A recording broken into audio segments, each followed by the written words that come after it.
High Sukanya.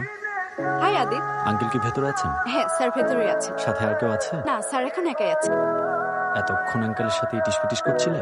ছি আদিত, এসব কি বলছো? তোমার কি মাথা খারাপ হয়ে গেছে? আঙ্কেলের পারফিউমের স্মেল আমার গা থেকে পাওয়া যাচ্ছে। আদিব, তোমাকে তো আমি আগেই বলেছি নেক্সট হিয়ারিং এ তুমি ওটা হাতে পেয়ে যাবে। এদিক দিয়ে যাচ্ছিলাম, ভাবলাম আপনার রুম থেকে একটু ঢু মেরে যাই। তোমরা মিউচুয়ালি ডিভোর্স নিচ্ছ, কোনো ঝামেলা ছাড়াই পেয়ে যাবে। ওকে আঙ্কেল, আমি আসি। ও তোমার বাবা ফোন করেছিল? বাবাকে এসব কিছু বলেননি তো? আরে না। বাবা যেন কিছু না জানে। বাবা এসব জানলে কষ্ট পাবে। ব্যাপারটা আমাদের ভেতরেই থাক। ওকে।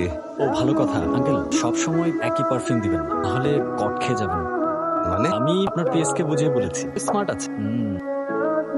না স্যার। আমার এক কলিগের ছেলে এসেছিল ডিভোর্সের জন্য।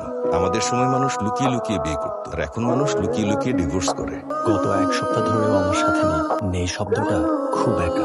দিন কখন রাত সময় জানি না, তবুও কিছু রহস্য মীমাংসিত হয়ে যায়।